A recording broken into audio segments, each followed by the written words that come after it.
সবাইকে আজকের এই আয়োজনে দারুণ এক স্বাগতম।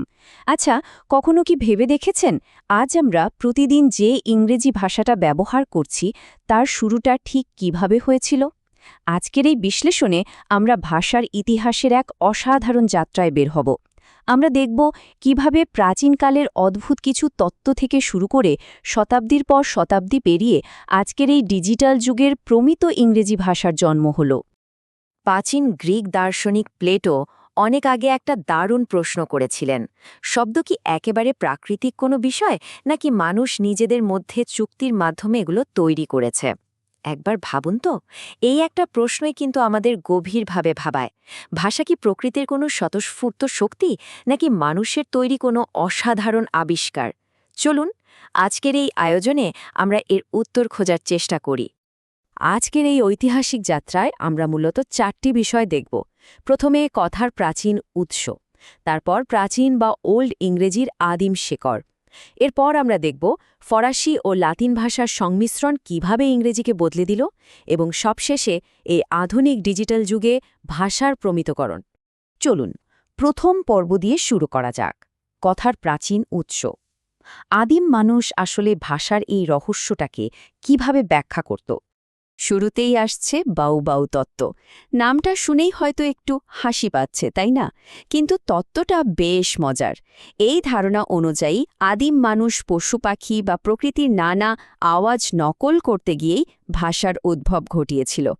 একটু কল্পনা করুন তো, আদিম মানুষ একে অপরের সাথে যোগাযোগ করার জন্য হয়তো কুকুরের মতো ঘেউ ঘেউ করে সংকেত দিচ্ছে। শুনতে বেশ অদ্ভুত লাগলেও প্রকৃতির সাথে মানুষের সংযোগের এটি একটা দারুণ প্রাচীন উদাহরণ। এর পরের তত্ত্বটা হল পু পু তত্ত্ব। এই তত্ত্বের ধারণাটা কিন্তু আমাদের দৈনন্দিন জীবনের সাথেই মিলে যায়।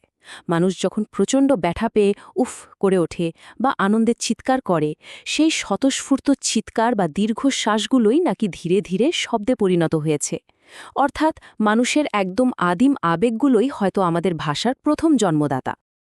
প্রাচীন তত্ত্বের তালিকায় সবশেষে রয়েছে ডিং ডং তত্ত্ব।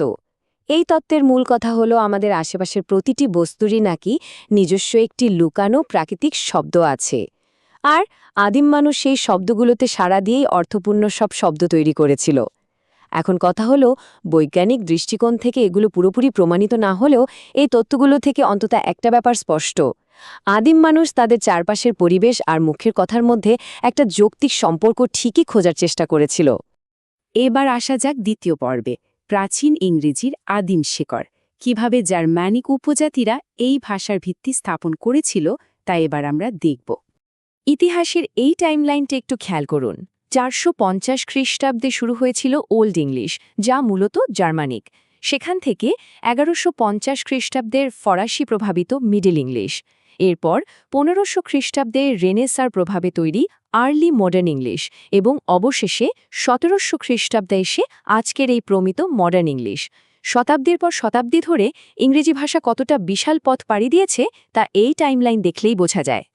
একটু বিস্তারিত বললে 450 খ্রিস্টাব্দের দিকে অ্যাঙ্গলস, স্যাক্সনস এবং জুটস নামের কিছু জার্মানিক উপজাতি ব্রিটেনে আসে। তারাই মূলত এই ওল্ড ইংলিশ বা প্রাচীন ইংরেজির গোড়াপত্তন করে। বিশ্বাস করুন, এটি ছিল একেবারে খাঁটি আর বেশ অমার্জিত একটি ভাষা। আজ আমরা যে ইংরেজি বলি তার সাথে প্রায় কোনো মিলই ছিল না। পরবর্তীতে আবার ল্যাটিন ভাষা আর ভাইকিংদের আক্রমণ এই আদিম ভাষাকে আরও অনেকটাই বদলে দেয়। আমাদের তৃতীয় পর্ব, ফরাসি ও লাতিনের সংমিশ্রণ। চলুন দেখি কিভাবে ভিন্ন ভিন্ন সংস্কৃতির সংঘাত ইংরেজিকে চিরতরে রূপান্তর করে দিল।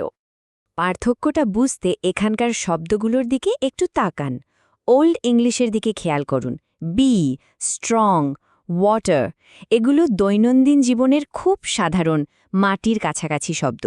কিন্তু নরম্যান বিজয়ের পর ফরাসি ভাষাভাষী শাসকরা যখন এলেন, তারা সাথে করে নিয়ে এলেন কর্ড, জাস্টিস বা বিউটির মতো দারুণ মার্জিত আর শাসন ব্যবস্থা সম্পর্কিত নতুন সব শব্দ।